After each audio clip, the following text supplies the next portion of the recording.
Welcome to the next edition of the Bronson Alive podcast. Okay, and today, again, things that happened to me during the week, they inspire me to go on these rants in this podcast here. Okay, well, I had this white female co-worker a few years back. You know, she flirted with me a couple of times. I went along with it to some extent, but other than that, it didn't go nowhere. No dates, no exchange numbers, nothing like that. Every now and then she'll Facebook me and she'll ask me about life, you know, and so on. I play nice, you know, I be polite. I'm polite to people. This week, she straight up, you know, quit being around the bush. You know, she asked me out. You know, I declined. Okay, I was telling my little brother about this, and he was like, "Why? She looks okay. Why'd you do that?" And I had to tell him why I stopped dating white girls. Okay. Now some people they're not gonna like this. Okay, but you know, I'm keeping it real here. Okay. Now, there's plenty of attractive white girls out there. There's no problem with that. You know, plenty of hot white girls. Okay. But for me, in my past experience dating white girls, it seems like they fall into two categories. It's either the white girl that is, you know, straight up a negrophile, right? Like, she just likes anything black, okay? Anything black will do, right? Anything black she wants to be a part of. Because she thinks it's cool, because she's being rebellious, or what the fuck ever. Who knows? But, yeah, I've dated a couple of those girls. I've never liked it. I've never liked that, because, she doesn't value you for you. She just sees you as, oh, he's a black man. He's not that man. He's not this guy. He's not his personality, him being an individual, his likes and dislikes, they don't matter. He's just a black man, you know. I've had white girls I've dated. I've had them tell me like, "Oh, you should dress this way. You should dress that way." You know, basically trying to make me into the poster image of what a black man should be. You know, no respect for me as an individual. No respect, you know. Well, that's one camp, and that camp is, they're more of a nuisance. They're not as harmful, really. You know, they're definitely a nuisance.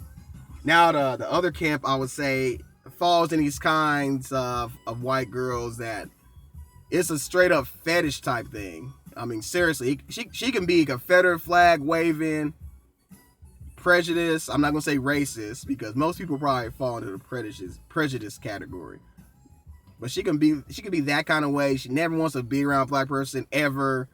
She'll deny she even knows or speaks any, but they fetishize blackness, and black men in particular.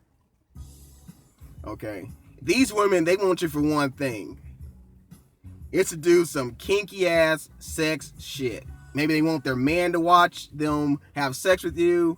Maybe they want to do some rape fantasies. I've seen it. You know, I'm not going to say whether or not I participated in any of that, you know, but but there's some freaky ass, kinky white women out there that fetishize black men to a high degree. It's like, hey, they don't want to eat with you. They don't want to go to a restaurant with you. They don't want to. There's no texting, nothing like that. No, you're not in a relationship. They have no interest in you romantically whatsoever. It's just that you're an object to fulfill their sick sexual fantasies. It's really like that. I mean, they don't value you as a person at all. I mean, like I said, they could be the most Confederate flag waving, Negro hating person out there, and they have that little fetish in them. It's quite twisted when you run across it. And what gets me, I knew this one black guy, right? He'd gone out with some white girl, and they ended up macing him, and her cousin, they maced the dude, and they took his money, right? And I'm saying, well, why would you just roll up to some white girl's house like in the middle of midnight? You don't know what their real intentions are. And I'm not trying to demonize white girls. I mean, people are people. There's good ones. There's bad ones. There's plenty of good ones in my family, because apparently that's just what my family likes to do. They like white girls. I mean, go to our reunion and you're like, what the fuck? It's a thing though in my family. It's a popular thing. And I decided myself that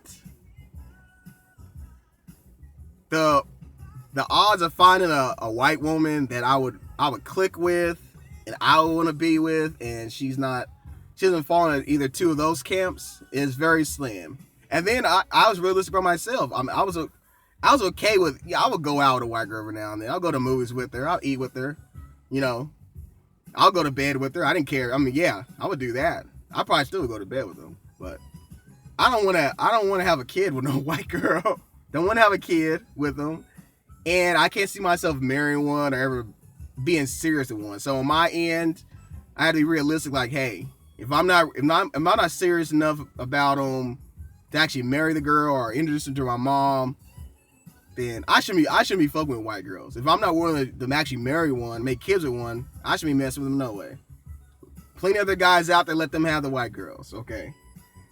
My rule is this: they gotta be the girl has to be, preferably she's black or at least half black, but at least peanut butter complexion. If they're lighter than peanut butter, then I ain't mess with that girl. She has to be light. She has to be peanut butter color or darker.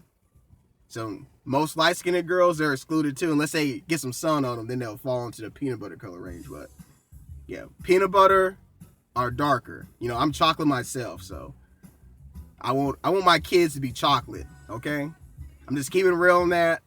Hey, big thanks to anybody that listens to this, and if you have some ideas, you disagree, agree, let me know in the comments below. All right.